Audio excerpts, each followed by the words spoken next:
আজকের ভিডিও শুরুটা বাজার পর্ব দিয়ে শুরু করলাম। তো দেখো কর্তামশাই বাজারে গেছিলো, তো বাজার নিয়ে এসেছে, তো সকাল সকালে আর কি রান্নাবান্না করতে বসে পড়েছি।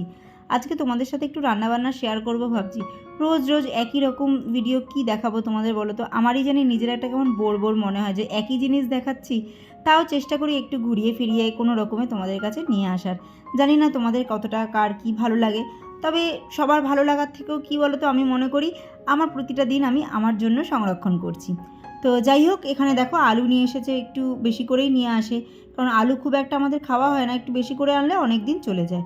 তো আলুটাকে ঢেলে রাখলাম। আর এখানে দেখো বেগুন এনেছে, পটল এনেছে, কুমড়ো এনেছে। তো এগুলোই নিয়ে এসছে। আসলে কি বলতো, কর্তামশাই বাজারে গেলে না ও ওর মতো করে নিয়ে আসে।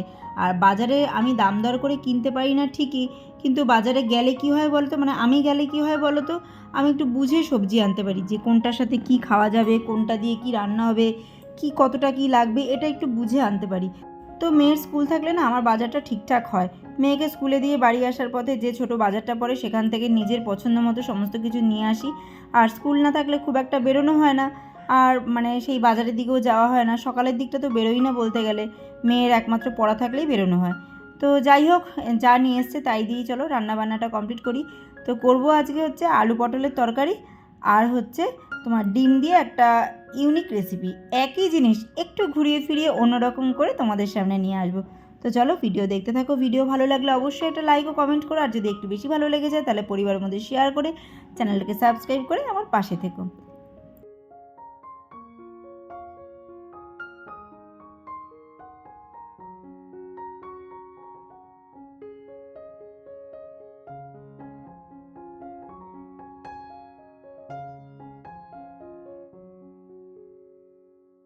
রান্নাঘরে রান্না করতে আসলে এই দৃশ্য আমার প্রায়ই চোখে পড়ে, কিন্তু সময় বিশেষে তোমাদের সামনে নিয়ে আসতে পারি না।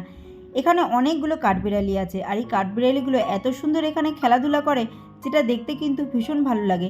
শুধু কাঠবিড়ালি কেন, এখানে তোমার টুনটুনি পাখি আছে, তারপরে হলুদ রঙের একটা পাখি আছে, মাছরাঙাগুলোও আসে মাঝে মাঝে, ঠক ঠক ঠক ঠক করতে থাকে, কাঠঠোকরা আছে। তো রান্নাবান্না করতে করতে যখন মাঝে মাঝে অধৈর্য হয়ে যায়, তখন কিন্তু এই সমস্ত জিনিস আমাকে অনেকটাই শান্তি দেয়। তো দেখো এখানে কাঠবিড়ালিটা বসে কিন্তু খেলা করছে রীতিমতো। আর এই আম গাছে না অনেক পোকা হয়েছে, ছোটো ছোটো ছোটো ছোটো খুব পোকা হয়, আমি জানি না ওগুলোকে কী বলে। আর এই সময়টা হয় বিশেষ করে আমের মুকুল আসা থেকে আম বড় হওয়া পর্যন্ত হয়। কিন্তু এবছর তো এই গাছটাতে একটাও আম হয়নি, না না, ভুল বললাম, একটা না দুটো আম হয়েছে। তা না হলে সারা গাছটা পুরো খালি হয়ে পড়ে রয়েছে। গত বছর আসলে গাছটার অনেকগুলো ডালপালা কাটা পড়েছিল, তো হয়তো সেই জন্য। তো যাই হোক, পটলটা আগে ভেজে তুলে রেখেছিলাম, তারপরে এখানে যা যা বেসিক মশলাপাতি আছে সমস্ত কিছু দিয়ে আলুটাকে ভালো করে কষিয়ে নিচ্ছি। বেসিক মশলা মানে ওই বলতে পারো আমাদের কাছে জাতীয় মশলা, ধনে গুঁড়ো, জিরে গুঁড়ো, লঙ্কা গুঁড়ো, হলুদ গুঁড়ো, এগুলো তো আমাদের মোটামুটি প্রতিটা রান্নাতেই লাগে। তো চলো, এইদিকে আমার পটল আলুর তরকারিটাও মোটামুটি হয়ে গেছে। আমি এবার এটাকে নামিয়ে ফেললাম। এরপরে শুরু করব আমার ইউনিক ডিমের রেসিপি। রেসিপিটা না আমি কিছুদিন আগে ইনস্টাগ্রামে দেখেছিলাম। রেসিপি মানে কি, ডিমের অমলেটটা হওয়া পর্যন্ত দেখেছিলাম। তারপরে মনে হলো চলো এটাকে আমি একটুখানি অন্যরকম করেই সাজিয়ে নিই। তো সেই জন্য চলে এসেছি ডিমের ইউনিক একটা রেসিপি নিয়ে। তো দেখো এখানে 3টে বাটি নিয়ে নিয়েছি। বাটিগুলো একটু প্লেন আর একটু ছোটো সাইজের বাটি হলেই ভালো হয়। আমার কাছে ছোটো সাইজের ছিল না, তো সেই জন্যই বড়ো সাইজেরগুলোই নিয়ে নিয়েছি। তো এটাকে এখন একটু তেল দিয়ে ব্রাশ করে নেব। যেহেতু আমার ব্রাশও নেই, হাত দিয়েই আমি একটু তেলটাকে বাটিটার মধ্যে ভালো করে বুলিয়ে নেব।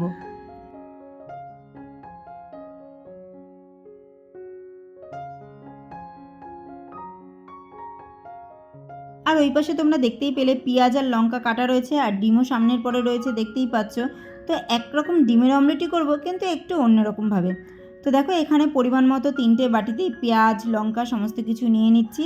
আর এর মধ্যে পরিমাণ মতো নুন আর একটু করে হলুদ দেব, দিয়ে ভালো করে আগে এই পেঁয়াজ লঙ্কা হলুদ নুনের মিশ্রণটাকে মাখিয়ে নেব।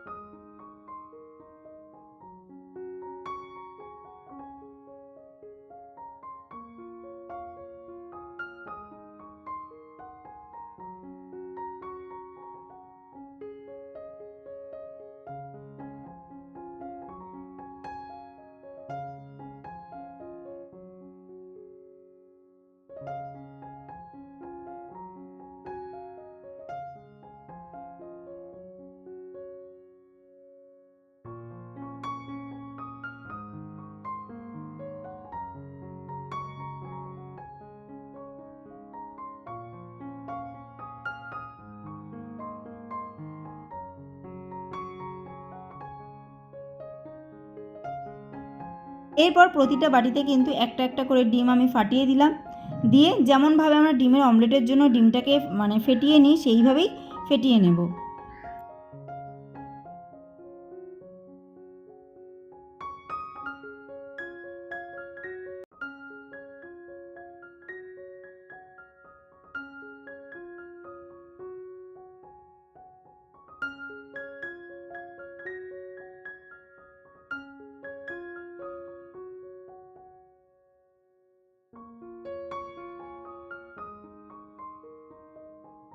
এরপরেই হচ্ছে আসল খেলাটা, যে এটাকে আমি কিভাবে রান্না করব।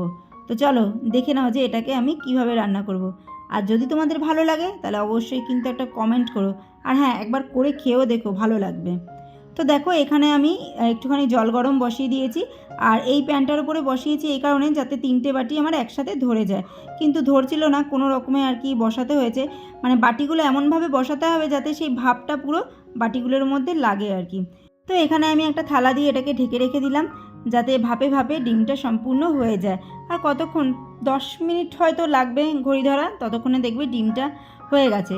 তো এইদিকে ডিমটা ভাপে হতে থাকুক, ততক্ষণে আমি এইদিকে কড়াইয়ের মধ্যে খানিকটা আলু নিয়ে ভালো করে ভেজে নিচ্ছি।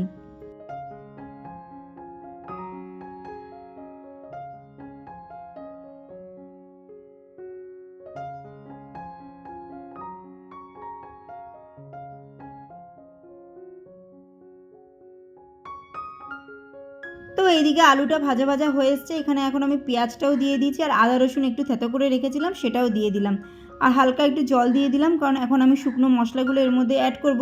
যখন শুকনো মশলা দিয়ে আমরা রান্না করি না, তখন নয়তো শুকনো মশলাগুলো একটু ভিজিয়ে একটু গাঢ় করে নিয়ে তারপরেই আর কি দেওয়া ভালো কড়াইতে, তা না হলে হালকা একটু জল ঢেলে তার উপরে শুকনো মশলাগুলো দিলে পুড়ে যাওয়ার সম্ভাবনাটা কম থাকে।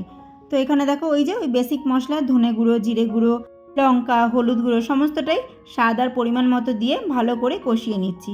তো এই দিকে মশলাটা কষাতে থাকি, ততক্ষণ আবার ওই দিকে দেখে নেব ডিমটা আমার হয়েছে নাকি।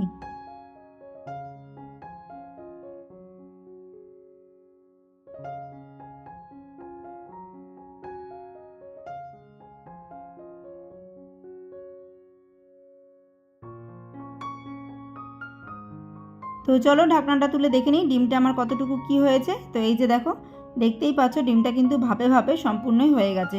তো এটা একটু চেক করার জন্য আমি একটুখানি চামচের আর কি সাইডটা দিয়ে একটু দেখে নিচ্ছি যে ভেতরে ভেতরে আবার কোনো কাঁচা টাচা রয়েছে কিনা। তো না, সম্পূর্ণটাই হয়ে গেছে।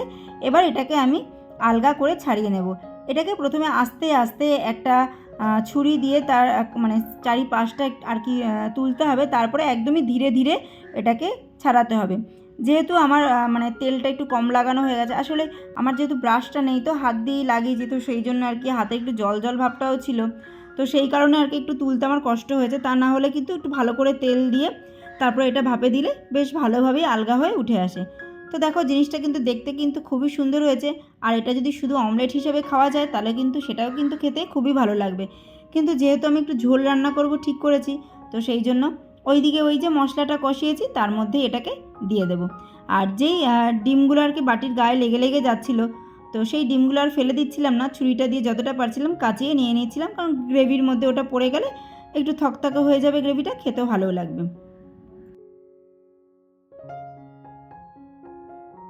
তো হলো না ডিমের অমলেটের একটা ইউনিক রান্না, ওই আর কি ঘুরিয়ে নাকটা ধরলাম আর কি। যাই হোক, যেভাবেই হোক ইউনিক তো করে তোমাদেরকে দেখিয়ে দিলাম, তাই না? মজা করছিলাম, কিছু মনে করো না আবার, ঠিক আছে? তো চলো, একটা সুন্দর ডিমের অমলেটের ঝোল কিন্তু তোমাদেরকে দেখিয়ে দিলাম। এইভাবে করে খেও, ডিমের স্বাদটা কিন্তু একটু হলেও অন্যরকম লাগবে, আর যেটা খেতে কিন্তু অনেকটাই ভালো লাগবে। ট্রাই করে দেখো না, তাহলেই বুঝতে পারবে যে কেমন লাগবে। আর ঝোলটা কিন্তু খুব বেশি ঝোল ঝোল রাখবে না, একটু গামাখা রাখবে, তাহলে কিন্তু এর টেস্টটা বেশি ভালো লাগবে। তো যাই হোক, চলো আমার মোটামুটি দুটো রান্নাই কমপ্লিট হয়ে গেছে, আর এই রেসিপিটা তোমাদের কেমন লাগলো অবশ্যই কিন্তু জানাবে। তো এখন দেখো ভাত বেড়ে নিচ্ছি, অনেকটাই বেলা হয়ে গেছে।